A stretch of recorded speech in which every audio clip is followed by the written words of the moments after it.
অসমত মেট্ৰিক পৰীক্ষা যেতিয়াৰ পৰা হৈছে, হাই ছেকেণ্ডাৰী পৰীক্ষা যেতিয়াৰ পৰা হৈছে, আমি অপাধিকৃত হাইস্কুলৰ শিক্ষকসকল বা অপাধিকৃত হায়াৰ ছেকেণ্ডাৰী বা ছিনিয়ৰ ছেকেণ্ডাৰী শিক্ষকসকলে ইনভিজিলেটৰৰ দায়িত্ব পালন কৰি আহিছোঁ আৰু এয়া অত্যন্ত নিষ্ঠা আৰু সততাৰে পালন কৰি আহিছোঁ। কিন্তু দুৰ্ভাগ্যৰ বিষয়, এইবাৰ ছেবাৰ পৰা এটা নিৰ্দেশাৱলী আহিছে। এই নিৰ্দেশাৱলীটোৱে আচলতে আমাৰ অপাধিকৃত হাইস্কুলৰ শিক্ষকসকলক আৰু হায়াৰ ছেকেণ্ডাৰী বা ছিনিয়ৰ ছেকেণ্ডাৰী শিক্ষকসকলক আচলতে অত্যন্ত অপমান কৰা হৈছে।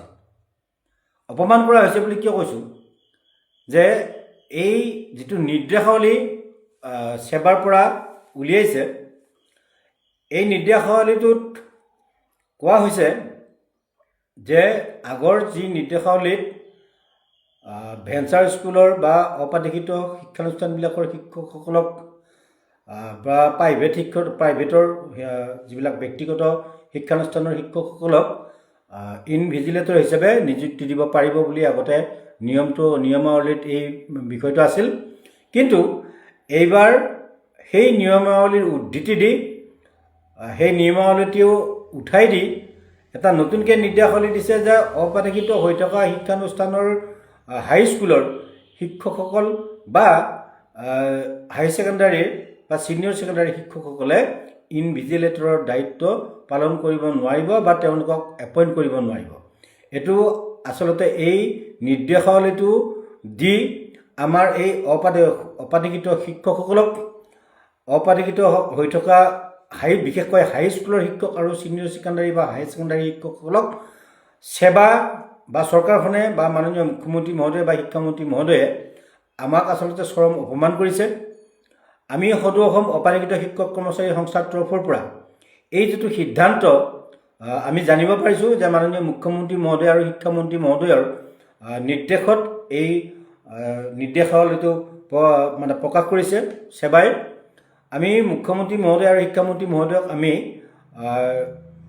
সংস্থাৰ তৰফৰ পৰা সদৌ অসম অপাধিকৃত শিক্ষক কৰ্মচাৰী সংস্থাৰ তৰফৰ পৰা বিনম্ৰভাৱে আহ্বান জনাইছোঁ যে আমি যিহেতু বিনা বেতনে শিক্ষকতা কৰি আছোঁ, আমাক বিভিন্ন ধৰণে বিভিন্ন সময়ত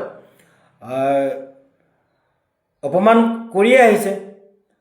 তাৰোপৰিও আকৌ এই যিখিনি কাম আমাৰতো ভেঞ্চাৰ স্কুলৰ শিক্ষকবিলাকে ইলেকশ্যনৰো ডিউটি কৰে, BLOৰ ডিউটি কৰে, বহি চোৱাৰ কাম কৰে, বহি চোৱা যিটো কাম সেইটো কামো আমাৰ ভেঞ্চাৰ স্কুলৰ শিক্ষকসকলে কৰে।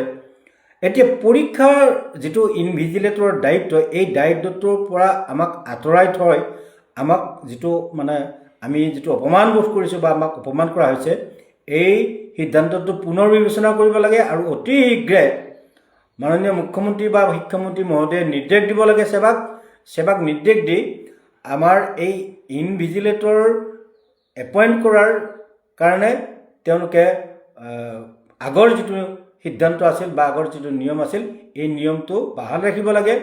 কিয়নো ব্যক্তিগত খণ্ডৰ শিক্ষানুষ্ঠানৰ কথাটো সুকীয়া, আমি অপাধিকৃত শিক্ষানুষ্ঠানবিলাক চৰকাৰৰ সকলো নিয়ম নীতি মানি আমাৰ এই শিক্ষানুষ্ঠানবিলাকক ছাত্ৰ ছাত্ৰীক পঢ়োৱা হয় বা সকলোবিলাক নিয়ম নীতি মানি চলা হয়।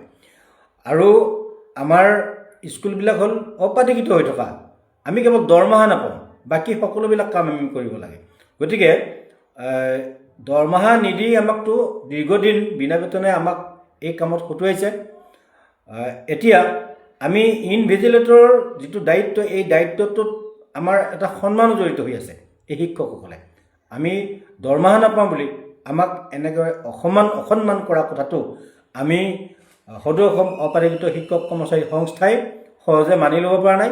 আৰু সেয়ে মাননীয় শিক্ষামন্ত্ৰী মুখ্যমন্ত্ৰী মহোদয় আৰু ছেবাৰ চেয়াৰমেন বা সচিব মহোদয়ক আমি সংস্থাৰ তৰফৰ পৰা এই সামাজিক মাধ্যমৰ জৰিয়তে আমি বিনম্ৰভাৱে আহ্বান জনাইছোঁ, বিষয়টো পুনৰ বিবেচনা কৰিব লাগে।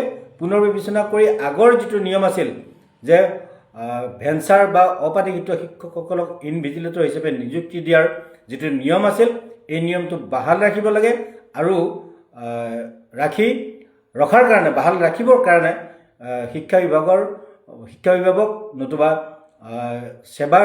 ছেবাক মাননীয় মুখ্যমন্ত্ৰী মহোদয়ে নিৰ্দেশ এটা প্ৰদান কৰিব লাগে। এই নিৰ্দেশৰ জৰিয়তে আমি যাতে ন্যায় পাওঁ, তাৰ কাৰণে আমি মাননীয় মুখ্যমন্ত্ৰী মহোদয়, শিক্ষামন্ত্ৰী মহোদয়ক আমি বিনম্ৰভাৱে আহ্বান জনালোঁ। ধন্যবাদ।